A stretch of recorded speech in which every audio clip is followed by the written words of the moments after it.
সৈয়দনা আদম পৃথিবীতে আসলেন, এসে থাকতে শুরু করলেন। দিন গড়িয়ে রাত আসে, মাস গড়িয়ে বছর আসে, বছর যায় বছর আসে। ঠিক 940 বছর পর মালাকুল মাউত আদম আলাইহিস সালামের কাছে আসলেন।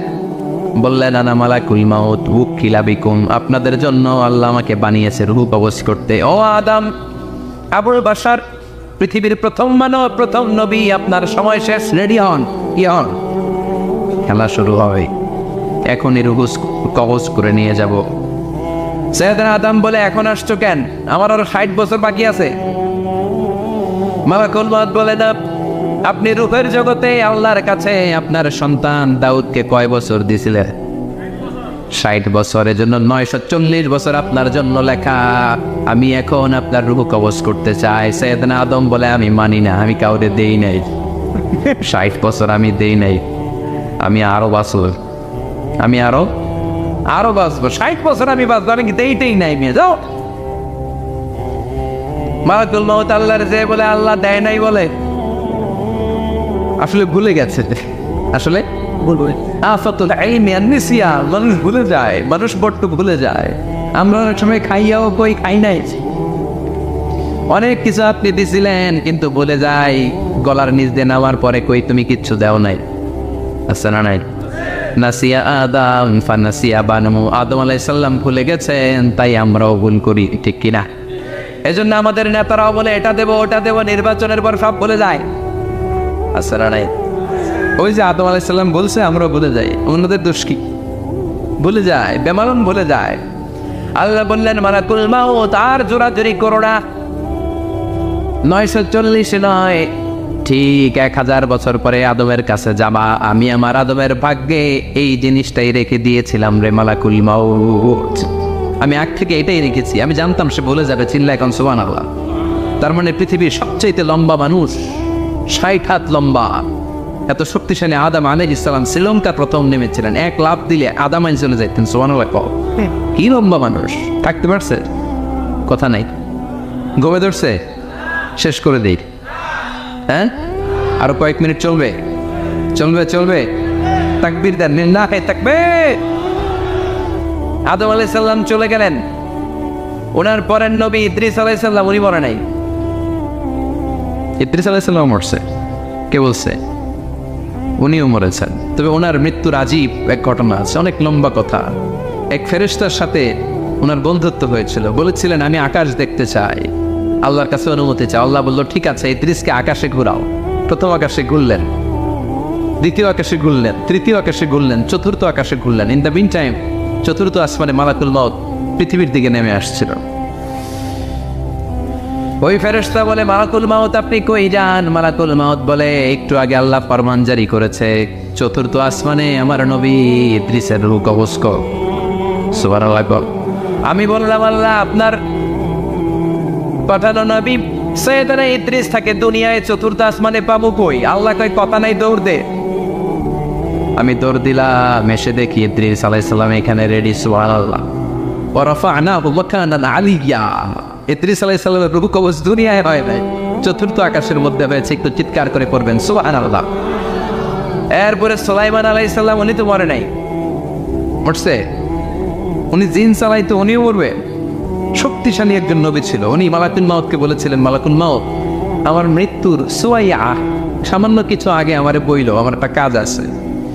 মালাকুল মাউত মৃত্যুর কিছু সময় আগে এসে বলল, সুলাইমান টাইম ইজ আপ, সময় শেষ, অল্প কিছু সময় বাকি, কি করবেন করেন। সৈয়দনা সুলাইমান জিনদেরকে ডাকলো, ও জিনেরা, বিশাল একটা প্রজেক্ট আছে, প্রজেক্টে কাজ শুরু করো। আর কিছু জিনকে বললো, চারদিকে গ্লাস ফিটিং করা একটা রুম বানাও। সৈয়দনা সুলাইমান আলাইহিস সালাম গ্লাস ফিটিং করা রুমের ভেতরে ঢুকলেন। এই রুমে ঢুকার দরজা নাই, হাতে একটা লাঠি নিলেন। কি নিলেন? লাঠির মধ্যে ভর করে দাঁড়িয়ে রইলেন আর জিনদের দিকে তাকিয়ে রইলেন। জিনেরা এত বদমাশ ছিল, সৈয়দনা সুলাইমান দাঁড়িয়ে না থাকলে কাজ করতো না। ছিল ফাঁকিবাজ। কি ছিল?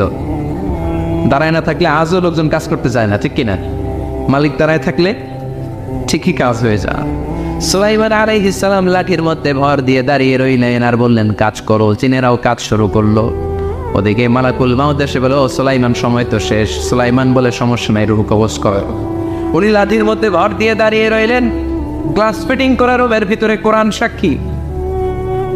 মালাকুল মাউত ওইভাবে লাঠিতে ভর দেওয়া অবস্থায়, দারুণ অবস্থায় সাইয়েদনা সুলাইমান আলাইহিস সালামের রূহ কবজ করে নিলেন। উনি এমন ভাবে দাঁড়িয়েছেন, রূহ চলে গেল, লাশ হয়ে দাঁড়িয়ে রইলেন, লাঠির মধ্যে দাঁড়িয়ে আছেন, জমিনের মধ্যে লুটিয়ে পড়ে নাই। সুবহানাল্লাহ। জিনগুলো দূর থেকে ভাবতো বস তো দাঁড়ায় আছে। কে দাঁড়ায় আছে? জিনারা মনে করছে বস দাঁড়ায় আছে, কাজ করতে হবে। করতে করতে পুরা প্রজেক্টের কাজ শেষ। ইন দ্য মিন টাইম ঝিঝি পোকা, ওই পোকা যেই পোকা কাঠ খেয়ে ফেলে, এই কাঠ খাওয়ার পোকা সুলাইমান আলাইহিস সালাম লাঠির ভেতরে ঢুকে লাঠিও খেয়ে ফেলেছে। সাইয়েদনা সুলাইমান আলাইহিস সালাম তপাস করে জমিনে পড়েছে। আর জিনেরা কয় হায় হায়, খালি খালি কাম করছে এতদিন।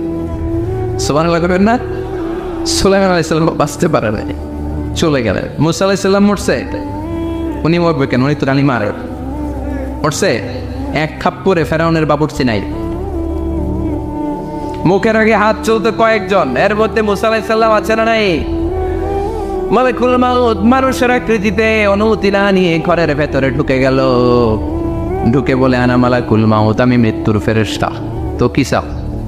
জিতু আন আকবাদা রূহাক, আপনার রূহ কবজ করতে আসছি। কিন্তু মুসা আলাইহিস সালাম দেখতেছেন দিব্যি একজন মানুষ, কি দেখে?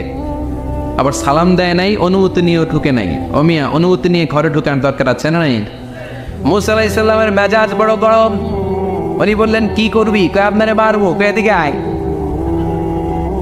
মালাকুল মাউত মনে মনে ভাবে এতদিন সব মানুষগুলো আমারে দেখলে দিত দৌড়, আজকে মনে হয় আমারে দিতে হবে দৌড়। এক পা গায়ে দুই পা পেছায় সাহস করে সামনে গেলেন। আবার মুসা আলাইহিস সালাম দিলেন এরকম থাপ্পড়। ফাসাক্কাহু ফাফাকু আইনা, বুখারীর বর্ণনা, এক থাপ্পড়ে চোখ নাই। ঠিকই মালাকুল মাউত দৌড়, এক দৌড়ে আল্লাহর কাছে। আল্লাহ বললেন রাখো, এটা মুসা আলাইহিস সালাম, তার মেজাজ বড্ড গরম, আমাকে কথা বলতে হবে। আল্লাহ বললেন মুসা, বুখারীর বর্ণনা, গরুর পিঠের উপর হাত রেখে দাও। রাখা হলো। তোমার হাতের নিচে গরুর যত পশম, প্রত্যেক পশমের বিনিময়ে এক এক বছর করে হায়াত বাড়িয়ে দিলাম। মুসা আলাইহিস সালাম অনেক চালাক নবী। উনি বললেন আল্লাহ, আমার হাতের নিচে যদি গরুর 2000 পশম থাকে, তার মানে 2000 বছর হায়াত বাড়িয়ে দিলেন, কিন্তু এক্সট্রা হায়াত যখন শেষ হয়ে যাবে এরপরে কি হবে? আগে ওইটা বলেন। আল্লাহ বললেন সুমাল মাহবুত, তারপরে তো মুসা মরতেই হবে, আসতেই হবে। সাইয়েদনা মুসা আলাইহিস সালাম বললেন ফাল আনা, তাহলে আর দেরির দরকার নাই, এখনই আমি আপনার কাছে চলে যেতে চাই। মালাকুল মাউত মুসা আলাইহিস সালামের রূহ নিয়ে উড়াল দিলেন। সুবহানাল্লাহ। বুঝতে পারছে? বিশ্বনবী মরে নাই, উনি ইন্তেকাল করেছেন। চিল্লা এখন ঠিক কিনা? ইন্তেকালের আগে বিশ্বনবী প্রচন্ড অসুস্থ হলেন। মা আয়েশারে ডেকে বললেন, আয়েশা মনে হয় আমি বাঁচবো না। ওই যে খায়বার বিজয়ের দিন, খায়বার দুর্গ বিজয় করার পরে এক ইহুদি মহিলা আমার দাওয়াত দিয়েছিল।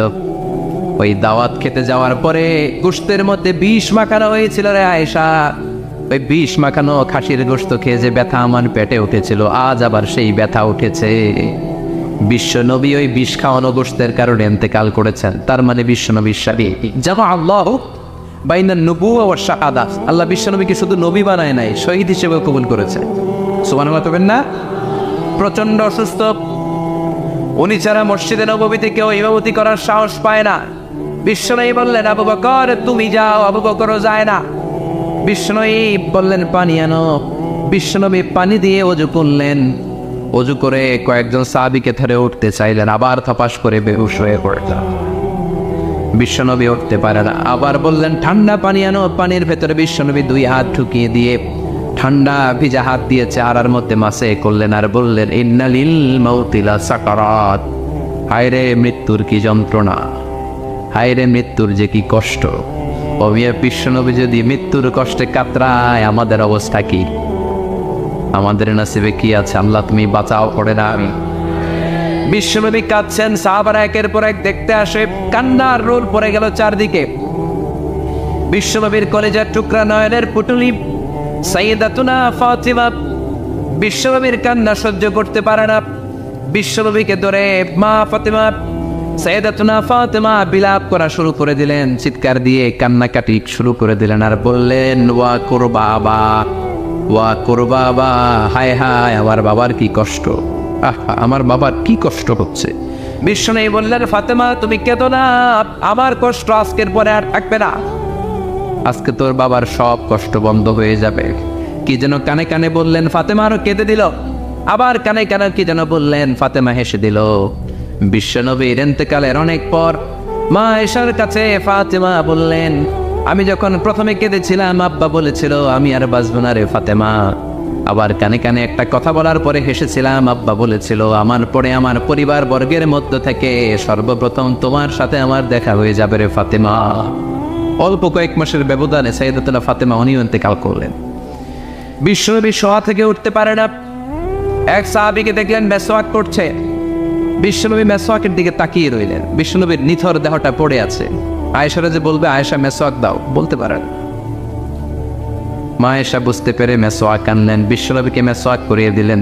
এবার বিশ্বনবী বললেন, ও আবু বকর শোনো, আল্লাহ আমাকে অপশন দিয়েছে। কি দিয়েছে? আল্লাহ বলেছে নবী আজীবন থাকতে চাইলে থাকেন, আর আসতে চাইলে চলে আসেন। আমি থাকতে না চেয়ে আল্লাহর কাছে চলে যাওয়ার ইচ্ছা করলাম। সাইয়েদনা আবু বকর কান্না জুড়ে দিলেন। বিশ্বনবী বললেন, আসসালাত আসসালাত, ও আমার উম্মতেরা নামাজ তরক করো না। ইন্তেকালের আগে বললেন নামাজ ছেড়ে দিও না।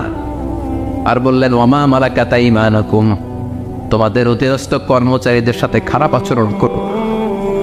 ঘাম শুকানোর আগে পয়সা দিয়ে দিও। আর হাত দুটো উঁচু করে বললেন, আল্লাহুম্মা ইলা রাফিকিল আলা, ও আল্লাহ আমি আপনার কাছে যেতে চাই। এই কথাটা বলে বিশ্বনবীর হাত দুইটা থপাস করে জামিনে পড়ে গেল। বিশ্বনবীও চলে গেলেন। থাকতে পেরেছে কেউ? চিন্নায় বলেন। এজন্য আমরা আল্লাহর কাছে ইমানই মৃত্যু চাই। কি মৃত্যু? আমরা উত্তম মৃত্যু চাই। চিন্নায় বলেন কি মৃত্যু? এজন্য মরণের আগে ইমান নিয়ে মরার দরকার আছে না নাই? বিশ্বনবী দোয়া করতেন, আল্লাহুম্মা রযুকনা হুসনাল খাওয়াতিম, ও আল্লাহ আমাদের শেষটা যেন ভালো হয়। শেষ কথা বলি, এদিকে তাকা, মনোযোগ আছে? বলতেন আল্লাহুম্মা রযুকনা হুসনাল খাওয়াতিম, ও আল্লাহ আপনি আমাদেরকে ইমানের মৃত্যু দেন, আমাদের শেষটা ভালো করেন। কারণ সব ভালো তার শেষ ভালো। জানেন না এটা আপনারা? সব ভালো তার শেষ ভালো। আজীবন ইসলামের পক্ষে, আজীবন নামাজি মুত্তাকি, মরার আগে কাফের হয়ে মনে এরকম আছে না? মরার আগে শাহবাগের মঞ্চে উঠে ভাষণ দেয়, ভাইয়েরা আমার আছে না? আবার আজীবন কাফের, ইসলামের বিরোধী, ইন্তেকালের আগে কালিমা পড়ে সব মাফ করায় আছে না? বিশ্বনবীর শ্বশুর আবু সুফিয়ান, নাম শুনছেন? বদরের যুদ্ধে বিশ্বনবীর বিরুদ্ধে, মক্কায় বিশ্বনবীর ঘুমাতে দেয় নাই। উহুদের যুদ্ধে বিশ্বনবীর সাথে ফাইট, খন্দকের যুদ্ধে বিশ্বনবীর সাথে মারামারি, আহজাবের যুদ্ধে কিলাকিলি, সারাটা জীবন বিশ্বনবীর সাথে মারামারি। মক্কা বিজয়, কালিমা পড়ে মুসলমান হয়েছে। গোটা জীবনে যা অন্যায় করেছে সব মাফ করে দিয়েছে কে? এজন্য আমরা আল্লাহরে বলি, আল্লাহ কালিমাটা পড়তে পড়তে যেন আমরা মরতে পারি। চিৎকার করে পড়ে না আমিন। জিহাদের ময়দানে এক সাহাবা যুদ্ধ করতে লাগলেন। বুখারীর বর্ণনা, যুদ্ধ করতে করতে কাফেরদেরকে মারতে মারতে, হাদিসের ভাষ্য লা ফাযা ওয়ালা শাযা ইল্লা ইয়াদরিবুহা বিসাইফি, তার সামনে যত কাফের আসে সে কচু কাটা করে। অন্য সাহাবীরা খুশি হয়ে যায়। অন্য সাহাবীরা বলে আজকের সব সওয়াব এই সাহাবী পেয়ে যাবে। কিন্তু বিশ্বনবী হঠাৎ করে একটা কথা বললেন, ওই কথা শুনে সাহাবীরা অবাক। বিশ্বনবী বললেন, হুয়া ফিন্নার, ও জাহান্নামে যাবে। কই যাবে? জিহাদের ময়দানে এক মুজাহিদ সাহাবী কাফিরদেরকে মেরে শেষ, কিন্তু বিশ্বনবী বললেন কই যাবে? কথা কয় না। এক সাহাবী কয়, ঘটনা কি? এত বড় মুজাহিদ ফি সাবিলিল্লাহ কেন জাহান্নামে যাবে? আমি লুকিয়ে লুকিয়ে দেখি। লুকিয়ে লুকিয়ে ওই সাহাবী দেখে, মুজাহিদ সাহাবী যুদ্ধ করতে করতে কাফিরদের বিশাল একটা ঘাটির ভেতরে ঢুকে গেল। মারতে মারতে মারতে মারতে হঠাৎ এক কাফেরের আঘাতে এই মুজাহিদ সাহাবীর ডান হাতটা কাটা পড়ে গেল। এবার ডান হাত দিয়ে ফিনকি দিয়ে রক্ত বের হতে শুরু করলো। মুজাহিদ সাহাবী আর যন্ত্রণা সহ্য করতে পারে না। যন্ত্রণা সহ্য করতে না পেরে কাতরাতে কাতরাতে নিজের হাতের ছুরিটাকে জমিনের মধ্যে গেড়ে দিয়ে ছুরির উপরে ঝাঁপিয়ে পড়ল।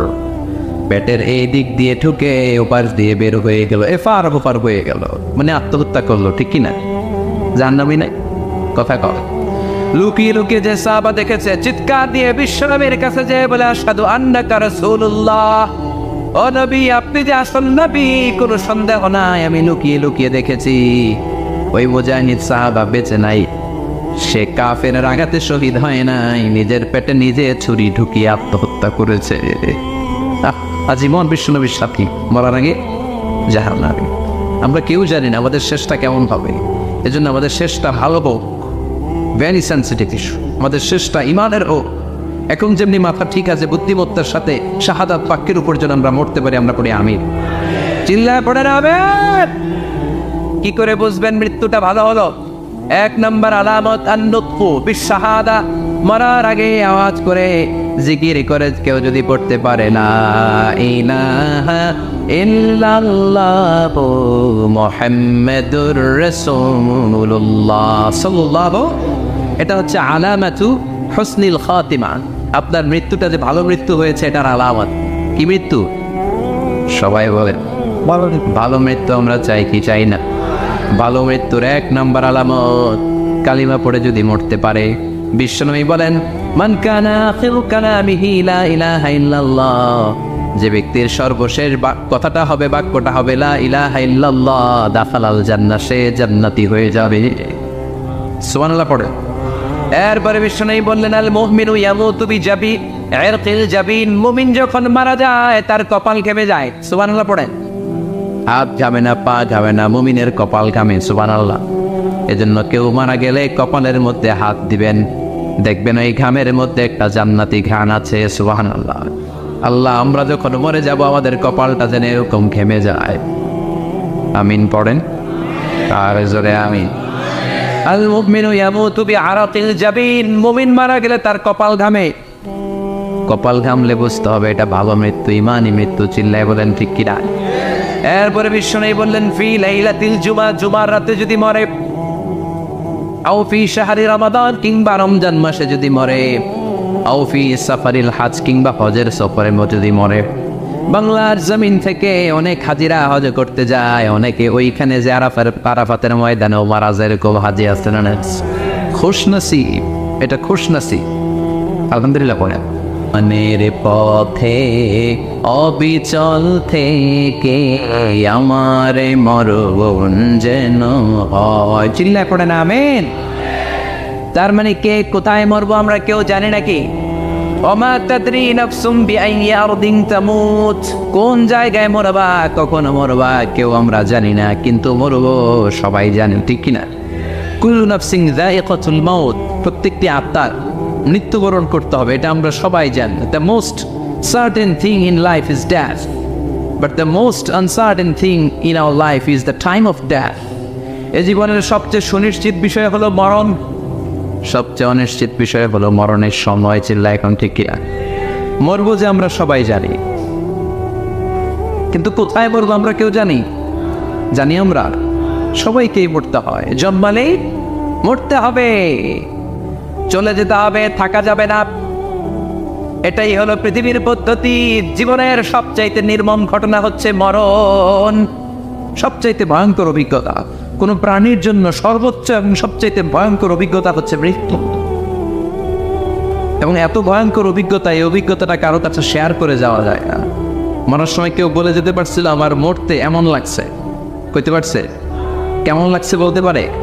বলা যায় না। তার আগেই চলে যেতে হয় শৈশব, কৈশোর, যৌবন, বার্ধক্য, প্রৌঢ়ত্ব, হ্যাঁ, বয়সের ছাপ, কালো চুল দাড়ি সাদা হয়ে যাওয়া, দাড়ি চুলের শুভ্রতা, দুর্বলতা। This is the circle of life. ছোট্ট ছিলাম, বড় হলাম, সিঙ্গেল ছিলাম, ডাবল হলাম, তারপরে বাবা হলাম, তারপরে শ্বশুর হলাম, তারপরে নানা হলাম, তারপরে চলে যেতে হবে। This is the circle of life. চিল্লায় বলেন ঠিক কিনা? এই যে মুরব্বীরা, দাড়ি পাকা মুরব্বী যারা আছে, আপনারা কি মনে করছেন মায়ের পেট থেকে একটু মুরব্বী হয়ে বেরিয়েছিল? কিরকম বের হয়েছিল? তারাও ওয়া ওয়া করেছে। এরাও ফিডার খাইতো, এই চাচারা খায় নাই? এরাও ফিডার খেত, এরাও মায়ের বুকের দুধ খেত, এরাও ছোট্ট বাচ্চাদের মতো গরমকালে পানির মধ্যে ডুবাইতো। স্কুল ফাঁকি দিয়ে বাচ্চারা ডুবায়, আসে না নাই? উখিয়াতে এরকম নাই? ছোট্ট বাচ্চা ছিল, বড় হলো, বার্ধক্যে উপনীত হলো। This is the circle of life, চলে যেতে হবে। বিশ্বনবী বললেন, আমার উম্মতি মা বাইনা সিত্তিনা ইলা সাবঈন, আমার উম্মতের গড় বয়স হলো 60 থেকে 70। এই উম্মতের গড় বয়স কত? 60 থেকে 70। ওয়া আকাল্লুহুম মাইয়াজুজু যালিক, অল্প কিছু মানুষ আছে যারা 70-এর বেশি হায়াত পায়। এখানে 70-এর বেশি আছেন কারা? হাত তোলেন দেখি তো। কয়জন? একজন, দুইজন, তিনজন। মাশাআল্লাহ, আল্লাহ আরো হায়াত দেখ, আল্লাহ এদেরকে আরো হায়াত দারাজ করুক। চিল্লায় বলেন আমিন। তার মানে আমার উম্মতি মা বাইনা সিত্তিন ইলা সাবঈন, বিশ্বনবী বললেন এই উম্মতের গড় বয়স 60 থেকে 70, আর 70-এর বেশি হায়াত পাবে। ওয়া আকাল্লুকুম মাইয়াজুজু যালিক, 70-এর বেশি পাবে হাতে গোনা, গুনে বের করে ফেলা যায় একজন, দুইজন, তিনজন। বাকি সব 60-এর আগে নাই। ঠুস চিল্লা এখন ঠিক কি না? বাংলাদেশের গড় হায়াত কত মানুষের? 60। বিশ্বনবীর কথার সাথে মিলে গেছে। চিল্লায় পড়েন সুবহানাল্লাহ। এই জন্য বিশ্বনবী বলেন, এই যে মুরব্বীদের দাড়ি পাকে, এই যে রাস্তায় অ্যাক্সিডেন্ট হয়, এই যে ক্যান্সারে আক্রান্ত হয়ে লোকজন মারা যায়, তার উপরেও কি টনক নড়ে না? এরপরেও কি বিবেকে ধরে না যে তোমাকে চলে যেতে হবে? আকসিরু যিকরা হাযিবিল লাযযাত, জীবনের সব স্বাদকে পানসা করে দেয় ওই মরণকে স্মরণ করো। মরণকে স্মরণ করলে জাহান্নাম বরণ করা লাগে না। চিল্লায় বলেন ঠিক কিনা? আবার আল্লাহ বললেন, গোলাম, স্পেশাল একজন ফেরেশতা আমি মরণের জন্য সিলেক্ট করলাম, নাম মালাকুল মাউত। তাকে আমরা আজরাইল বলে চিনি। এই মালাকুল মাউত তার বাহিনী নিয়ে নির্ধারিত টাইমে গোটা বিশ্বের সব মানুষের রূহ কবজ করে। অন টাইম নাকি দেরি করে? মালাকুল মাউত আগেও আসে না, পরেও আসে না। সুবহানাল্লাহ পড়ে। সাইয়েদনা সুলাইমান আলাইহিস সালাম জামানাতে ওনার এক ওয়াজির ছিল, মন্ত্রী। ওই মন্ত্রীকে নিয়ে উনি বৈঠক করতেন। ওনার সময় উনি মালাকুল মাউতের সাথে বৈঠক করতেন। শুনতেছে? আপনাদের মনোযোগ আছে তো? উনি বৈঠকে বসেছেন, মালাকুল মাউতও বসা, ওয়াজিরও বসা। হঠাৎ মালাকুল মাউত ওয়াজিরের দিকে বড় বড় চোখ করে তাকাচ্ছে। বড় বড় চোখ করে তাকানোতে ওয়াজির ভয় পেয়েছে। হঠাৎ মালাকুল মাউত চলে গেল। ওয়াজির বলে, ও সুলাইমান আলাইহিস সালাম, এই যে লোকটা বড় বড় চোখ করে আমার দিকে তাকালো, এটা কে? সাইয়েদনা সুলাইমান বলে, হাদা মালাকুল মাউত। যে বর্ণনাটা বলছে এটা হাদিস না, এটা হচ্ছে ইসরাইলিয়া, জিউস ট্রেডিশন। কোরআন হাদিসের সাথে কোনো দ্বন্দ্ব নাই, তাই বর্ণনা করা যাবে। বিষ্ণু বলেছেন, বাল্লিগু আন্নি ওয়ালাউ আয়া। আবার বলেছেন, ওয়াহাদ্দিসু আন বানি ইসরাঈল ওয়ালা হারাজ। বনি ইসরাইলের ট্রেডিশন বর্ণনা করো, জিউস ট্রেডিশন বর্ণনা করো, এতে কোনো সমস্যা নাই। ওয়াজির বলে, ও সাইয়েদনা সুলাইমান, বড় বড় চোখ করে যে তাকালো লোকটাকে? সাইয়েদনা সুলাইমান বলে, হাদা মালাকুল মাউত, এটা মৃত্যুর ফেরেশতা। ওয়াজিরের কলিজায় পানি নেই। এটা কি ফেরেশতা? শুনে তো পিলে চমকে গিয়েছে। কয়টি? মালাকুল মাউত তো আমার চিনা বলেছে, বাড়ি চিনে ফেলছে আমার খবর আছে। সাইয়েদনা সুলাইমান আলাইহিস সালাম জিনদেরকে দিয়ে কাজ করাতেন, মেঘমালাকে দিয়ে কাজ করাতেন, বিশাল সিংহাসন নিয়ে পৃথিবীর প্রাচ্য থেকে পাশ্চাত্যে ঘুরে বেড়াতেন। সাইয়েদনা সুলাইমানকে ওয়াজির বলে, ও সুলাইমান, মেঘমালাকে আদেশ করে দেন, আমি আর এই ফিলিস্তিনের ভূখণ্ডে থাকতে চাই না। আকাশের মেঘমালার উপরে আমারে বসিয়ে দেন, আর বলে দেন আমারে নিয়ে যেন আকাশের মেঘমালা হিন্দুস্তানের ওই দূর পর্বতে রেখে আসে। আকসা আল হিন্দ, হিন্দের সবচেয়ে দূরবর্তী জায়গায় যেন আমার রেখে আসে।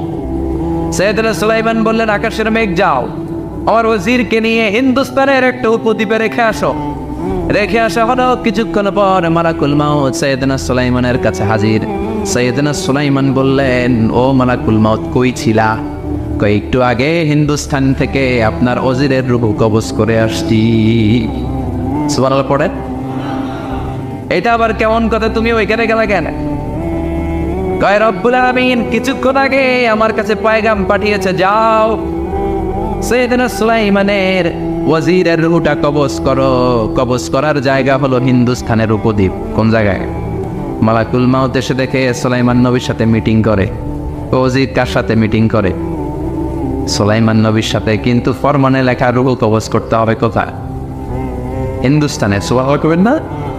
এই জন্য বড় বড় চোখ করে আমি তাকিয়েছি, আর মনে মনে ভাবলাম টাইম তো নাই, কারণ মৃত্যু তো অন টাইমে হতে হয়, এখনই ওর রঘু কবজ করতে হবে। কেমন করে ওইখানে যাবে আমি জানি না, আমি আগে চলে যাই। মালাকুল মউত চলে গেল, যে দেখে ওই জায়গায় ওয়াজির হাজির, সাথে সাথে রঘু কবজ করে আল্লাহর কাছে চলে গিয়েছে। পড়েন সুবহানাল্লাহ। এই জন্য আল্লাহ বললেন, মালাকুল মউত আমি নির্ধারণ করে দিয়েছি, পৃথিবীর প্রতিটি মানুষ মালাকুল মউতকে দেখবে, চাক্ষুষ দেখবে, ভালো হলেও দেখবে, খারাপ হলেও দেখবে। কার কথা? ভালো মানুষ যদি হয়, আল্লাহওয়ালা যদি হয়, ইসলাম প্রিয় যদি হয়, ডানপন্থী যদি হয়, মৃত্যুর সময় মালাকুল মউত আলা সূরাতি শাবিন আলা আহসানি সূরা, একজন যুবকের আকৃতিতে চমৎকার ধবধবে সাদা একটা জুব্বা পরে, জান্নাত থেকে জান্নাতি কাপড় নিয়ে, হানুত মিন হানুতিল জান্নাত, জান্নাতের সুগন্ধি নিয়ে মুমূর্ষু রোগীর মাথার সামনে এসে বসে যায়। আর দেহটার ইঙ্গিত করে বলে, ইয়া আইয়াতুহান নাফসুত তাইয়্যিবা, ও পবিত্র আত্মা। আরেক বর্ণনায় এসেছে, ইয়া আইয়াতুহান নাফসুল মুতমাইন্না, ও প্রশান্ত আত্মা, উখরুজি ইলা মাগফিরাতিম মিনাল্লাহ, আল্লাহর ক্ষমার দিকে বের হয়ে আসো। উখরুজি ইলা মাগফিরাতিম মিনাল্লাহি ওয়া রিদওয়ান, আল্লাহর ক্ষমার সন্তুষ্টির দিকে রুহুটা বের হয়ে আসো। স্মুথলি বলার সাথে সাথে মুমিনের দেহ থেকে রুহুটা বের হয়ে আজরাইলের হাতে চলে যায়। স্মুথলি বলার সাথে সাথে স্বাচ্ছন্দ্যে আনন্দে মুমিনের দেহ থেকে রুহুটা সা করে বের হয়ে মালাকুল মউতের হাতে এসে পড়ে। পড়েন সুবহানাল্লাহ। আল্লাহ এমন মৃত্যু তুমি আমাদের নসিবে রেখে দিও, চিৎকার করে পড়েন আমিন। আর যারা ইসলাম মানে নাই, আর যারা কোরআন মানে নাই, আর যারা দিন কায়েমের আন্দোলন করে নাই, দিনকে ভালোবাসে নাই, বাম আর রামপন্থী ছিল, নাস্তিক ছিল, ইসলাম বিরোধী ছিল, তাদের কাছেও মালাকুল মউত আসে কি আসে না? চিল্লায় বলে না, সে কি আসে না? তাদের কাছেও আসে, কিন্তু আলা সূরাতি আকবাহি রাজুল, একজনের চেহারা যত ভয়ঙ্কর হতে পারে, যত নিকৃষ্ট হতে পারে, এরকম ভয়ঙ্করতম নিকৃষ্ট দুর্গন্ধওয়ালা একটা চেহারা নিয়ে আসে। রিজলাহু ফিল আরদ, পা থাকে জমিনে, রাসুহু ফিস সামা, হাদিসের বর্ণনা, পা দুইটা জমিনে, মাথা আকাশে। এসে ধমক দিয়ে জালিমের মাথার সামনে এসে বলে, ইয়া আইয়াতুহান নাফসুল খাবিসা, হে পাপাত্তা, হে অপবিত্র আত্মা, উখরুজি ইলা সাফাতিল্লাহি ওয়া গাদাবিহি, আল্লাহর রাগের দিকে, আল্লাহর অসন্তুষ্টির দিকে বের হয়ে আয়। মালাকুল মউতের এই অর্ডার পাওয়ার সাথে সাথে রুহুটা কিন্তু বের হয় না।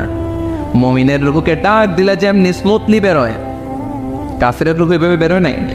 কথা বলে, রুহুটা ডানে যায়, ফাতাতাফাররা, একবার রুহুটা ডানে যায়, আবার রুহুটা পায়ে যায়, আবার সামনে যায়, পায়ে যায়, হাতের মধ্যে ঢুকে ডানে বায়ে যায়।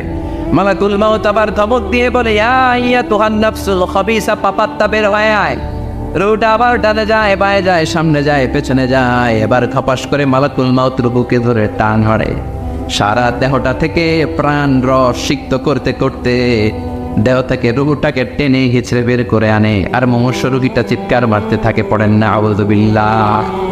একটা জীবন্ত ছাগল, একটা জীবন্ত ছাগলের চামড়াগুলো জবাই না দিয়ে কেউ যদি টেনে টেনে বের করে, ছাগল জবাই হয় নাই, কিন্তু চামড়া এক পাশ থেকে টেনে টেনে টেনে হিচড়ে আপনি গা থেকে বের করলে যত কষ্ট হয়, এর চেয়েও বেশি কষ্ট দিয়ে মালাকুল মউত বামপন্থী আর কাফিরদের রুহুটা দেহ থেকে বের করে আনে। পড়েন না আউযু বিল্লাহ। আমাদের রুহুটা যেন আল্লাহ, মুমিনদের রুহু আপনি যেভাবে কবজ করেন, ওইভাবে যেন আমাদের রুহুটা বের হয়ে আসে। আর জোরে পড়েন আমিন।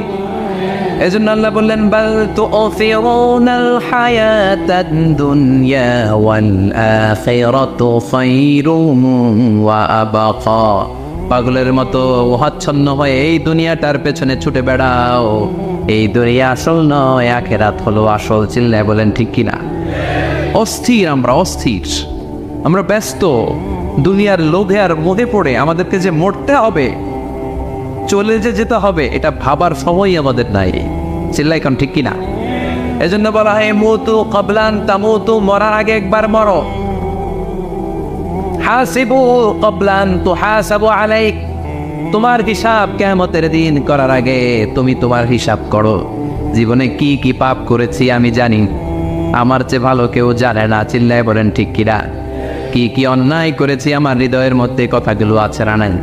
পৃথিবীর কেউ না জানলেও আমি জানি কি জানি না, পৃথিবী না জানুক আমি তো জানি আমি কি পাপ করেছি হায়। পৃথিবী না জানুক আমি তো জানি আমি কি পাপ করেছি হায়। আমার পাপের করলে বিচার বাঁচার উপায় নাই আমার। দয়াময় প্রভু মাফ করো আমায়, মাফ করো আমায়। পড়ে না আমি আর জোরে আমিন। এজন্য হাসিবু ক্বাবলা আন তুহাসাবু আলাইক, তোমার হিসাব বসার আগে নিজে হিসাব করো কি কি করলা। আসল মরণের দিন শটান হয়ে তো শুয়ে পড়ো ভাই, মরার আগে আরেকবার মরো। মরার আগে আরেকবার কি করবেন কথা বলেন? মরার আগে কি করতে হবে? হঠাৎ একদিন বিছানায় শটান হয়ে শুয়ে যান, চক্ষুটা বন্ধ করেন, ভাবেন মরে গিয়েছেন। এই তোমার কুলমাউত চলে এসে রুহুটা নিয়ে গেল। আত্মীয় স্বজন চিৎকার চেঁচামেচি শুরু করে দিল, কান্নার রোল পড়ে গেল চারদিকে। মাইকের মধ্য দিয়ে, মসজিদের মাইকে অ্যানাউন্স হয়, অমুক এলাকার নিবাসী অমুক ভাই আমাদের মধ্যে দুনিয়ায় নাই, তার জানাজা হবে এশার নামাজের পর। সবাই এসে রুহের মাগফিরাত করে, সবাই আপনারে দেখতে আসবে, কেঁদে কেঁদে লোকজন আপনারে কবর দিতে আসবে। চিল্লায় বলেন ঠিক কি না? কেঁদে কেঁদে সবাই আসবে, দেখার জন্য আসবে। ছেলেগুলো কাঁদবে, স্ত্রী কাঁদবে, বাবা মা কাঁদবে, বন্ধু বান্ধব কাঁদবে। আর ঘরের মধ্যে রাখা হবে না। এবার আপনাকে গোসল দেওয়ার পালা। চক্ষু বন্ধ করে চিন্তার দরকার আছে না নাই? কথা বলেন। হঠাৎ করে, হঠাৎ করে শুনবি একদিন আমার মৃত্যুর খবর। কেঁদে কেঁদে আসবে সবাই দিতে আমায় কবর, দিতে আমায় কবর। ঠিক কি না? একটু চোখটা বন্ধ করে ভাবেন, আপনাকে গোসল দেওয়া হবে, জামাগুলো করা হবে। এত টাকা দিয়ে যে দামি গোসলখানা টাইলস লাগিয়ে ঘরে বানালেন, আপনার শেষ গোসলটা কি ওই দামি গোসলখানায় হবে? লাশ যেখানে ধোয়া হয় ওই জায়গায় ধোয়া হবে। আপনাকে কাফন পরানো হবে। আপনার কলিজার টুকরা ছোট বাচ্চাটারে বলা হবে, আব্বু দেখে যাও তোমার বাবারে শেষবারের মতো দেখো। আপনার বাবা মা শেষবারের মতো একটা নজর দিয়ে আপনার চেহারাটা দেখে নিবে। বন্ধু বান্ধবরা শেষবারের মতো একবার আপনারে দেখে নিবে। জানাজার জায়গায় নেওয়া হবে। হবে না এই ঘটনাটা আমাদের? হ্যাঁ, হবে কি না? হাজার হাজার মানুষ শেষ বিদায় দেওয়ার জন্য আসবে। চারটা তাকবীর দিয়ে ইমাম নামাজ শুরু করবে। আল্লাহু আকবার, আল্লাহু আকবার, আল্লাহু আকবার, আল্লাহু আকবার বলে নামাজ শুরু করবে। নামাজ শেষ। এবার পালকিতে করে কবরে যাওয়ার পালা। যেতেই হবে, যেতেই হবে। পালকিতে করে লোকজন নিতে শুরু করবে।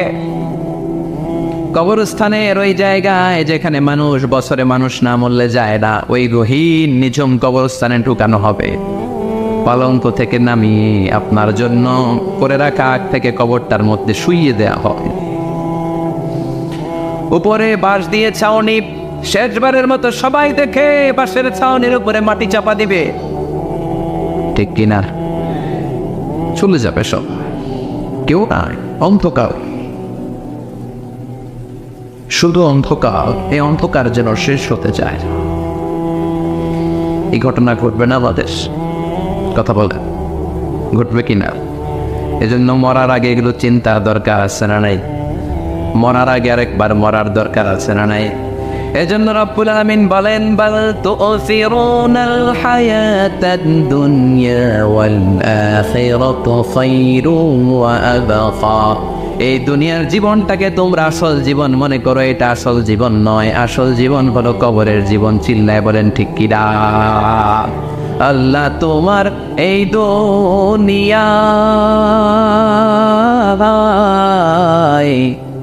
আল্লাহ তোমার এই দুনিয়ায় কেউ আসে কেউ চলে যায়, তবু তোমার ভয়ে কারো কাঁদে না হৃদয়। এই দুনিয়াতে আমার বদলে গেল মন, চারিদিকে দেখি শুধু সুখেরই স্বপন। ভাবলো না মন আল্লাহ ছাড়া,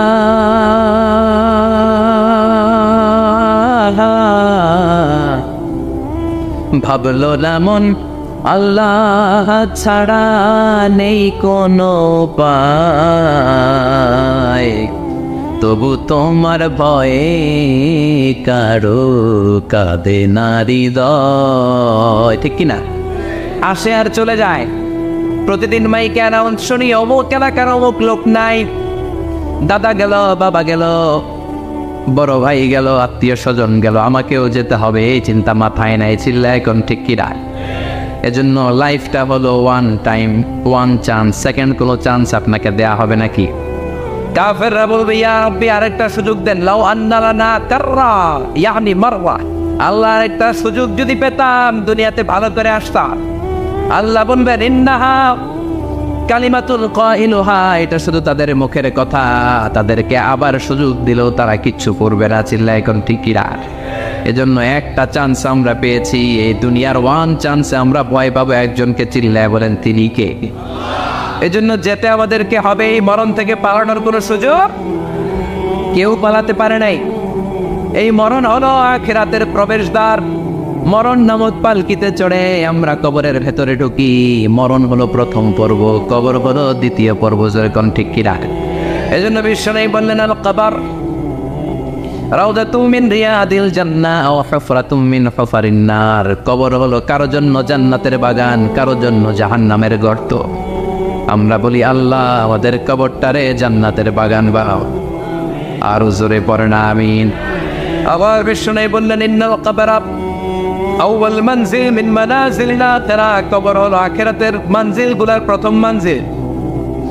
আখিরাতে একটার পর একটা অনেকগুলো স্টেশন আপনাকে পার হতে হবে। প্রথম স্টেশনটার নাম হলো কবর। প্রথম স্টেশনের নাম কি? এই কবর নামক স্টেশনে যদি আপনি মাফ পেয়ে যান, সামনের সব স্টেশনগুলোতে মাফের ব্যবস্থা করবে কে? আল্লাহ। আর কবর নামক স্টেশনে যদি ধরা খেয়ে যান, আপনার মায়ের আসানা নেই। লাশটাকে যখন রাখা হয়, লাশটা চিনে কে আমারে রাখলো, কে আমাকে ধৌত করলো, কে আমারে কাফন পড়ালো। এজন্য বিষ্ণুই বলেছেন মৌর্ষের সামনে বসে বসে পড়ো লা ইলাহা ইল্লাল্লাহু মুহাম্মাদুর রাসূলুল্লাহ নাফতিনু মাউতাকুম। লা ইলাহা ইল্লাল্লাহ, মৌর্ষের সামনে দাঁড়িয়ে দাঁড়িয়ে পড়ো লা ইলাহা ইল্লাল্লাহ। এই লা ইলাহা হচ্ছে জীবিতদের জন্য কালিমা, আর আমরা মরার পরে এই জিকির করি। ঠিক কি না? আমাদের দেশের অনেক জায়গায় লাশ নিয়ে কবরে যাওয়ার সময় লা ইলাহা পড়ে না। না, এটা আগের জিকির, মরার আগের জিকির। মরার আগে আপনাকে অ্যানাউন্সমেন্ট দিতে হবে আল্লাহ ছাড়া কোনো ইলাহ নাই, বিশ্বনবী হচ্ছেন শেষ নবী এবং রসুল। চিল্লায় বলেন ঠিক কি না? লাশটাকে যখন রেখে দেয়া হয়, বিশ্বনবী যত মানুষকে কবরে রেখেছে তারপরে দাঁড়িয়েছেন আর বলেছেন ইস্তাগফিরু লিআখিকুম, তোমার ভাইদের জন্য তোমরা দোয়া করো। ফাইন্নাহু আনা ইউসাল, এখনই তাকে কবরে সওয়াল করা হবে। কবরে প্রশ্ন আসছে না নাই? কথা বলেন। বিশ্বনবী খাদিজাতুল কুবরা, ওনার প্রথম স্ত্রী খাদিজাতুল কুবরা তাহেরাকে কবরের মধ্যে রেখে দিয়ে কাঁদতে শুরু করলেন। চোখের পানি ছেড়ে অনেক দোয়া করলেন। দোয়া শেষে সব সাহাবারা ঘরে ফিরে যায়, বিশ্বনবী যায় না। সাইয়েদনা আবু বকর বললেন ও নবী চলেন ঘরে যাই। অনেক তো দোয়া করলেন। বিশ্বনবী বললেন আবু বকর তুমি যাও, আমি যাব না। এইটা সাধারণ মহিলা না, এটা বিপদের দিনের সঙ্গিনী খাদিজা। মক্কায় যখন আমার কেউ ছিল না, খাদিজা আমারে ভুলে নাই।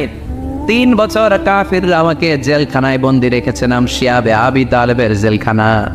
আমার স্ত্রী ওই জেলখানার জীবনেও আমারে ছাড়ে নাই। আমার সাথে 3 বছর খাদিজাও জেল খেটেছে।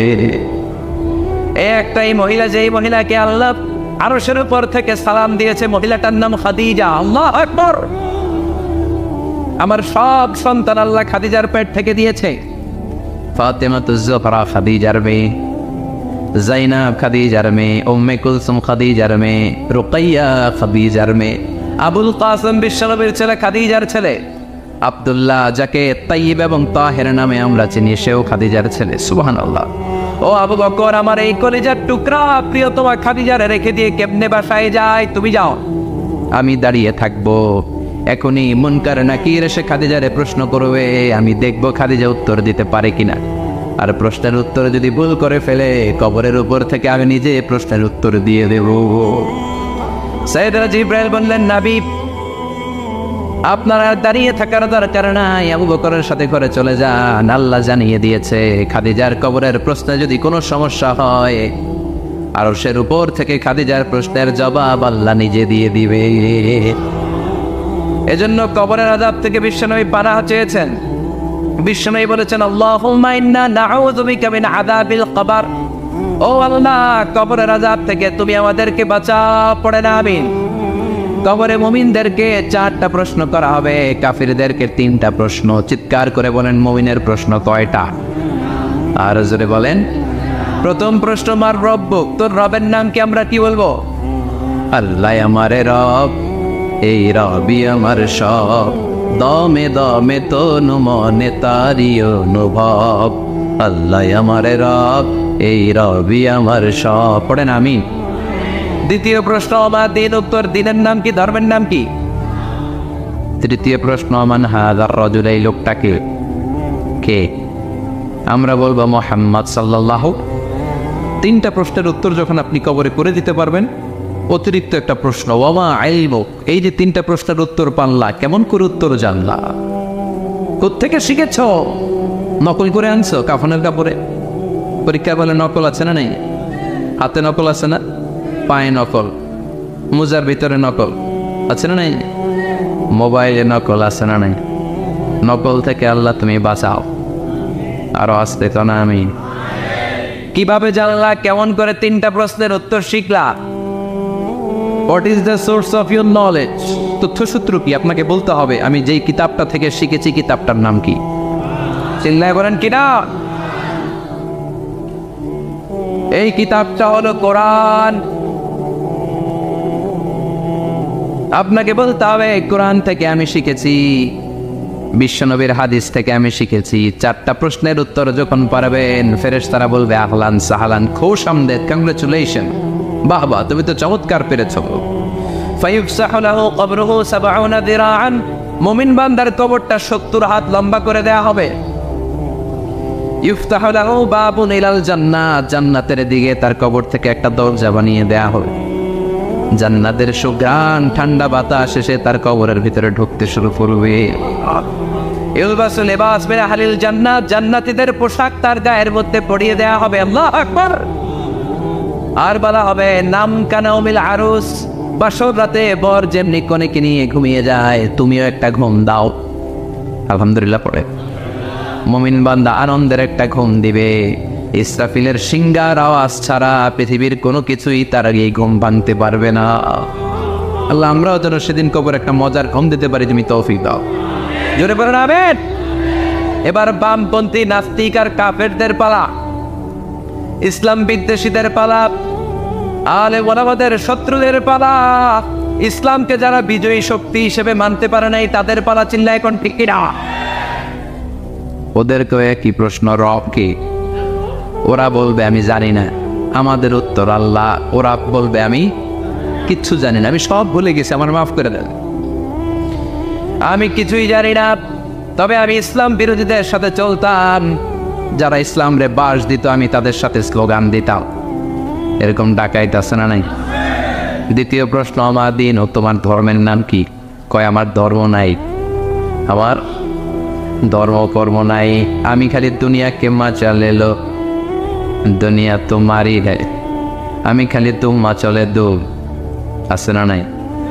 আমি শুধু মৌজ মাস্তিতে ব্যস্ত ছিলাম, আমার দুনিয়া নাই, দিন নাই, আখেরাত নাই, রবকে আমি জানি না, ধর্মকে জানি না। ইসলাম বিরোধী রাজনীতি আমি করতাম, মাও সেতুদের রাজনীতি, কার্ল মার্কসের রাজনীতি, বুশের রাজনীতি, ডোনাল্ড ট্রাম্পের রাজনীতি, বামপন্থীদের রাজনীতি। চিল্লায় কল ঠিক কিনা? কোনো ধর্ম নাই। এই লোকটাকে চিনো কিনা বলো। বিশ্বনবীর চেহারা দেখিয়ে বলা হবে এই লোকটাকে, কয় জানি না। এরে আমি মানতাম না, এরা আমি গালি দিতাম। এরকম জাহান্নামের নরকীট আর পিতৃ পরিচয়হীন জাওত সন্তান বাংলার দেশেও আছে না নাই? এই মহামানবটাকে গালি দিয়ে পৈশাচিক আনন্দ পায়। পত্রিকায় লিখে, ব্লগের মধ্যে লিখে, ইন্টারনেটে কার্টুন বানিয়ে বানিয়ে পৈশাচিক ফুর্তি করে। এগুলো জাহান্নামের কীট, এগুলো জারদ সন্তান, বাপ মায়ের ঠিক নাই। চিল্লা এখন ঠিক কিনা? আমার নবীরে যারা গালি দেয়, এগুলোর বাপ মায়ের ঠিক আছে? এগুলোর কোনো গোড়া আছে? এগুলোর কোনো শেকড় আছে? এগুলো আগাছা চিৎকার করে বলো ঠিক কিনা? বলবে আমি জানি না। ফেরেশতারা বলবে দাঁড়া, আমরা জানি। তোর সাথে কেমন আচরণ করতে হবে আমাদেরকে ট্রেনিং দিয়েছে কে? এইবার শুরু হবে মাইর। কি শুরু হবে? কথা বলেন। মাইর। ফায়ুদরাবু বিমা তারিকা মিন হাদিদ, লোহার হ্যামার দিয়ে শুরু হবে মাইর। এক একটা হ্যামারের বাড়িতে মাথাটা ফেটে চূর্ণ বিচূর্ণ হয়ে যাবে। দেহটা জমিনের ভেতরে 70 গজ ডুবে যাবে, দেবে যাবে। ওর চিৎকারে কবরস্থানটাও থারথার করে কাঁপবে। আবার জামিনকে বলা হবে ইলতাইবি, চাপা দে। জামিনে ঢুকে যাওয়ার পরে জামিনের পাশ থেকে একটা চাপা, মাটি চাপা, বাম দিক থেকে মাটি চাপা। 2 চাপায় ডান দিকের পাজর বায়ে চলে যাবে, বাম দিকের পাজর ডানে চলে আসবে। ওর চিৎকারে কবরস্থানটা থার থার করে কাঁপবে। আল্লাহ, এই ধরনের পরিস্থিতি থেকে তুমি আমাদেরকে বাঁচাও। আরো চিৎকার করে বলে না আমি। আজকের আলোচনার পরেও কি আমাদের টনক নড়বে না? আজকের এই কথাগুলোর পরেও কি মৃত্যু নিয়ে আমরা ভাববো না? আজকের আলোচনার পরেও কি আমার হিসাব শুরু হওয়ার আগে আমি একটু নিজের হিসাব কষে নিব না? আল্লাহ আমাদের সবাই